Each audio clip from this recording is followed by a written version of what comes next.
नमस्कार दोस्तों, कैसे हैं आप लोग।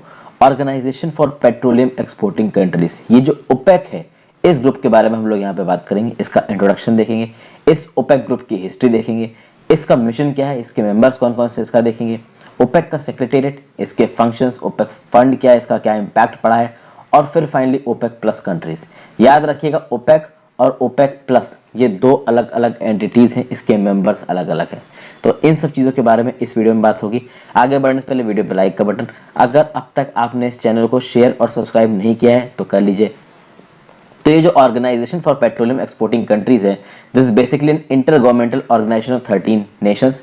14 सितंबर 1960 को बना था बगदाद में। 5 मेंबर्स थे पहले इसके, Iran, Iraq, Kuwait, Saudi Arabia और वेनेजुला। तो जब ये ओरिजिनली बना तो इसके 5 मेंबर्स हैं। 1965 से लेके अब तक इसके जो हेडक्वार्टर्स हैं वो वियना ऑस्ट्रिया में है। खास बात दोस्तों ये है कि ऑस्ट्रिया एक ओपेक मेंबर स्टेट नहीं है। एक रिसेंट रिपोर्ट के हिसाब से देखा जाए तो अभी के लिए जो 13 मेंबर कंट्रीज है ओपेक में, इनके पास 81.5% of the world's proven oil reserves, यानी दुनिया भर के 81% ऑयल रिजर्व्स इनके पास हैं, और 44% ऑफ ग्लोबल ऑयल प्रोडक्शन ये ओपेक कंट्रीज करती हैं। कहीं ना कहीं दुनिया भर की जो ग्लोबल ऑयल प्राइसेस हैं उसके ऊपर ये ओपेक कंट्रीज बहुत बड़ा इफेक्ट डालती हैं। इससे पहले, ओपेक से पहले 7 सिस्टर्स यानी 7 मल्टीनेशनल ऑयल कंपनीज थी जो कि बहुत इफेक्ट डालती थी ऑयल के दामों पे। ये ऑयल कंपनीज कौन कौन सी थी, ये आपके सामने लिखा हुआ है। एंग्लो ईरानियन ऑयल कंपनी, जिसको बीपी बोला जाता है, ये तो नहीं सुना होगा आपने नाम, बट बीपी का नाम सुना होगा। Gulf Oil, Royal Dutch Shell, आप देख सकते हो उनको। फिर लेट 2016 में इस ओपेक के अलावा एक और ओपेक प्लस ग्रुप बना है, और ये जो ओपेक प्लस ग्रुप है, आप कह सकते हो कंपटीशन दे रहा है ओपेक को। Okay, global crude oil market में ओपेक प्लस की जो वैल्यू है वो बढ़ रही है। इसका मतलब ये नहीं है कि ओपेक की वैल्यू कम हो गई, कहीं ना कहीं ओपेक की वैल्यू को नुकसान पहुंचा है। ओपेक की जो काबिलियत थी ना ऑयल के प्राइसेस को अफेक्ट करने की, वो थोड़ी कम हुई है ओपेक प्लस की वजह से। और इनफैक्ट ओपेक ऑयल की जो डिमांड है वो भी 30 साल में सबसे कम हो गई in the second quarter of 2020। कहीं ना कहीं ओपेक प्लस का कंपटीशन ओपेक की बादशाहत को थोड़ा कम करने के लिए रिस्पॉन्सिबल है। चलिए वापस आते हैं ओपेक की हिस्ट्री पे। ये एक परमानेंट इंटर गवर्नमेंटल ऑर्गेनाइजेशन है। बगदाद कॉन्फ्रेंस में बना था सितंबर 10 से 14 1960 में हुई थी Baghdad conference. 5 original founders, Iran, Iraq, Kuwait, Saudi Arabia, Venezuela, ये 5 फाउंडिंग मेंबर्स थे। इसके बाद कतर ने 1961 में ज्वाइन किया, बट जनवरी 2019 में अपनी मेंबरशिप छोड़ ली। 2019 में ये चीज़ काफ़ी न्यूज़ में थी।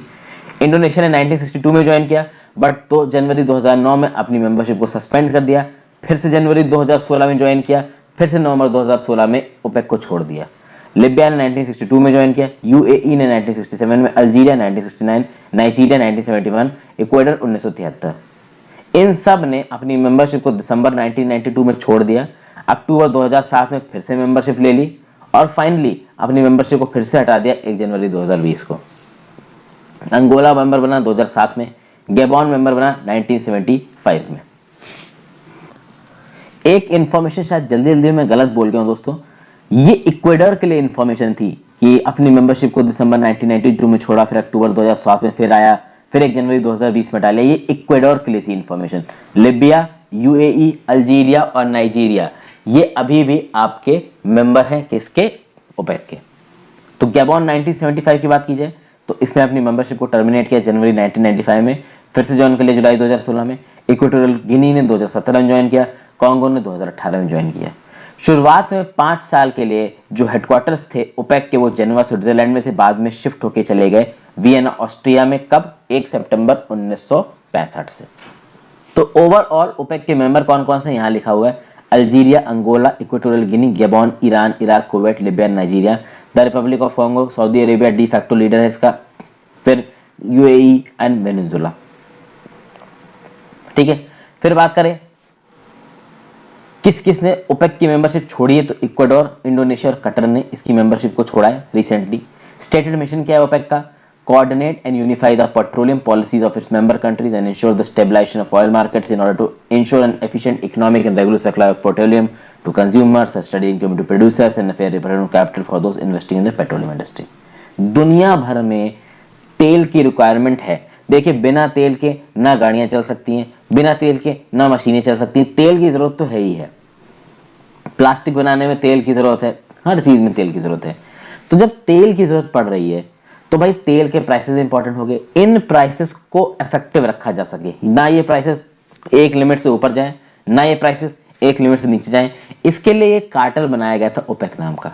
तो दुनिया भर में पेट्रोलियम की सप्लाई स्टेबल रहे, ना बहुत ज़्यादा रहे ना बहुत कम रहे, दाम एक प्रॉपर रेंज में रहे, ऑयल मार्केट स्टेबलाइज हो जाए, ये काम है आपका ओपेक का।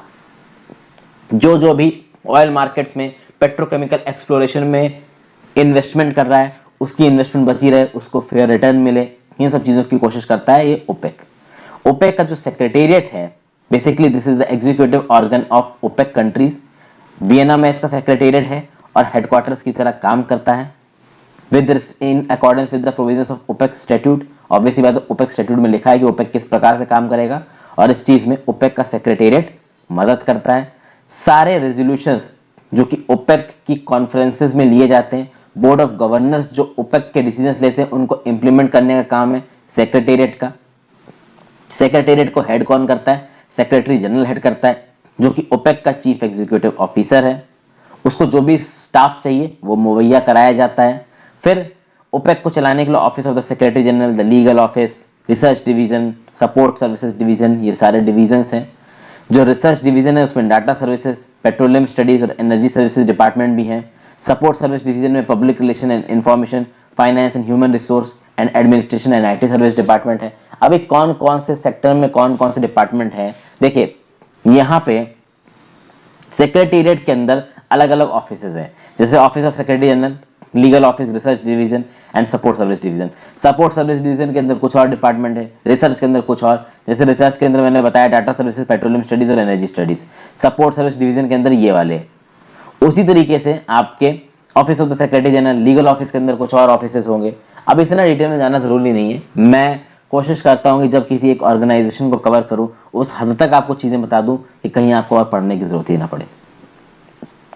ओके, फंक्शंस, तो फंक्शंस वही है, ओपेक की मेंबर कंट्रीज आपस में बात करके एक दूसरे से सलाह मशवरा करके भाई प्रोडक्शन टारगेट्स को डिसाइड करती हैं, और उन प्रोडक्शन टारगेट्स में से कौन सी कंट्री कितना कंट्रीब्यूट करेगी इसका भी एक सेट फार्मूला है। इससे होगा ये कि पेट्रोलियम मार्केट में एक ऑप्टिमम अमाउंट में तेल पहुंचता रहता है, और जब एक ऑप्टिमम अमाउंट में तेल पहुंचता रहता है तो ऑब्वियस सी बात है जितनी भी ओपेक कंट्रीज हैं सब लोग अपनी अपनी जगहों से तेल का प्रोडक्शन कर रहे हैं, उनको उसके दाम मिल रहे हैं, कमाई हो रही है, चीज़ें ठीक से चल रही हैं, दुनिया भर में भी हाइड्रोकार्बन्स की और पेट्रोल की कमी नहीं हो रही है, अच्छी बात है। फिर ओपेक में ministry of energy and hydrocarbon affairs है, ये एक साल में 2 बार मिलता है। इंटरनेशनल ऑयल मार्केट में क्या चल रहा है इसके बारे में बात करने के लिए, ऑयल मार्केट में सिक्योरिटी का माहौल रहा है इसके बारे में बात करने के लिए। इसमें जो मेंबर कंट्रीज हैं ओपेक की वो रेगुलरली मीटिंग कराती हैं, तो पेट्रोलियम और इकोनॉमिक एक्सपर्ट्स भी आते हैं मीटिंग में, स्पेशलाइज्ड बॉडीज़ हैं, पेट्रोलियम के प्रयोग से इन्वायरमेंट में कितना फ़र्क आ रहा है, इन सब चीज़ों के बारे में इसके सेक्रेटेरिएट में बाकी जगहों पे बात होती है। इसने अपना एक फंड भी डेवलप कर रखा है, 1976 में स्टैब्लिश किया गया है, OPEC fund for international development.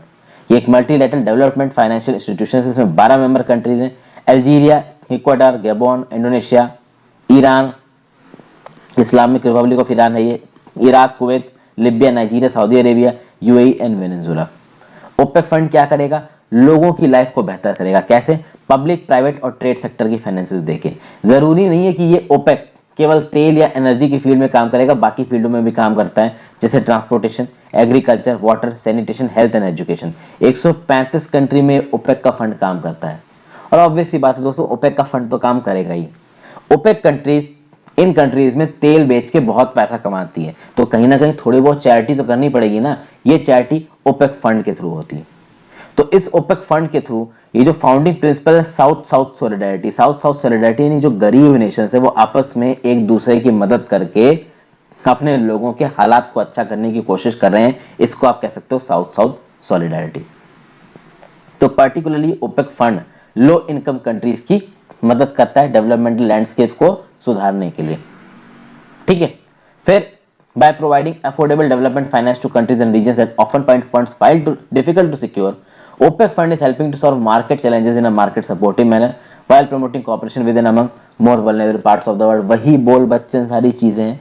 तो भैया फाइनेंस प्रोवाइड कर रहे हैं हम कंट्रीज़ को, रीजन को, इससे हम मार्केट की प्रॉब्लम्स को सॉल्व कर रहे हैं, और जो सबसे वेलनरेबल जगहें हैं दुनिया की वहाँ पे तेल पहुँचा रहे हैं, वहाँ पे मदद पहुँचा रहे हैं। तो ये सब बातें बोली गई हैं। ओपेक फंड में पैसा कहाँ से आएगा? तो पहला तो voluntary contribution from member countries, जो भी कंट्रीज तेल पैदा कर रही हैं वो वॉलेंटरली ओपेक फंड में पैसा डालेंगी। फिर इन कंट्रीज ने समय समय पे ऑयल का प्रोडक्शन करके, ओपेक ने ऑयल का प्रोडक्शन करके बहुत सारा तेल ऑलरेडी पैदा करके बेच के पैसा कमा लिया है। कहीं ना कहीं बहुत सारे लोन्स बांट रखे जिससे इंटरेस्ट आता है। तो ओवरऑल जो कमाई होती है ओपेक की, उससे भी फंड में पैसा डाला जाता है और कंट्रीज अपने वॉलेंट्री डोनेशन भी दे सकते हैं। तो सऊदी अरेबिया जैसी कंट्रीज वॉलेंट्री डोनेशन देते हैं, ठीक ठाक पैसा इस ओपेक फंड में रखते हैं। सऊदी अरेबिया एक रिच कंट्री है तो उनके पास पैसा है भी डालने के लिए। तो ओपेक फंड के अंदर से अगर आपको मदद चाहिए तो ओपेक मेंबर कंट्रीज को मदद नहीं मिलेगी। ओपेक फंड के अंदर से ओपेक मेंबर कंट्रीज के अलावा जो बाहर की कंट्रीज हैं उन्हीं को मदद मिलेगी। ठीक है, तो ये कुछ इंफॉर्मेशन हो गई ओपेक के बारे में। तो कुछ ऐसी चीजें हैं दोस्तों, ओपेक की जरूरत भी बहुत जरूरत पड़ी है। 1970s में दुनिया भर में ऑयल प्रोडक्शन पे रिस्ट्रिक्शंस लगे हुए थे। अब देखिए, ओपेक के हाथ में बहुत सी ताकत है। अगर ओपेक कंट्रीज तेल के प्रोडक्शन को घटा दें तो इंटरनेशनल मार्केट में तेल के दाम बढ़ जाएंगे। अगर ओपेक कंट्रीज जितनी तेल की जरूरत है उससे ज्यादा प्रोडक्शन करने लगे तो इंटरनेशनल मार्केट में तेल के दाम घट जाएंगे। ओवरऑल तेल के दाम क्या रहेंगे, कम रहेंगे, ज्यादा रहेंगे, इसको डिसाइड करने में ओपेक के पास काफी ताकतें रहती हैं। जैसे कि फॉर एग्जांपल आप देखिए 2008 में और 2016 में ओपेक ने डिसाइड किया कि हम ऑयल प्रोडक्शन को कम करेंगे, और जब उन्होंने ऑयल प्रोडक्शन को कम किया तो ऑयल के दाम एकदम से बढ़ गए। यहीं पे एक ग्रुप निकल के आता ओपेक प्लस कंट्रीज। इसमें कौन कौन है? तो Azerbaijan, Bahrain, Brunei Darussalam, Kazakhstan, Malaysia, Mexico, Oman, Russia, south Sudan and Sudan. ये भी वो कंट्रीज है जिनके पास considerable amount of oil reserves हैं। हालांकि उतने ऑयल रिजर्व नहीं, चूंकि मैं आपको बता चुका हूं ओपेक कंट्रीज में ही 81% ऑफ द दुनिया के ऑयल रिजर्व्स हैं, बट फिर भी जितने भी इनके पास ऑयल रिजर्व्स हैं ठीक ठाक ये लोग प्रोडक्शन करते हैं, और दुनिया भर में जो ऑयल की सप्लाई है उसको ये लोग काफी हद तक इन्फ्लुएंस करते हैं। तो ओपेक प्लस ने ओपेक का जो कार्टलाइजेशन था, ओपेक का जो इन्फ्लुएंस था, उसको काफी कम किया है। ग्लोबल ऑयल मार्केट में क्या प्राइस चल रहा है क्रूड ऑयल का, इसको डिसाइड करने में ओपेक प्लस एक मेजर रोल प्ले करता है। यहाँ पे आपको ओपेक प्लस वाली कंट्रीज की लोकेशन दिख रही है, जैसे यहाँ पे वेनेजुला है, ये सऊदी अरेबिया है, ऊपर की तरफ इराक है, इधर ईरान है, तो ये सारी, इधर नाइजीरिया है। तो ये सारी कंट्रीज है दोस्तों, सॉरी नाइजीरिया यहाँ पे। तो ये सारी कंट्रीज हैं ओके, जहाँ पे आपको ये ओपेक कंट्रीज दिख रही है। ओपेक कंट्रीज यहाँ पे आपको नीले से नजर आ रही हैं, सारी बताई दी, और ओपेक प्लस कंट्रीज कौन सी ये भी बता दी। So thank you for watching friends. कुछ सीखने को मिला ही होगा आपको। कमेंट बॉक्स से अपनी व्यू पॉइंट जरूर दीजिएगा। Good bye.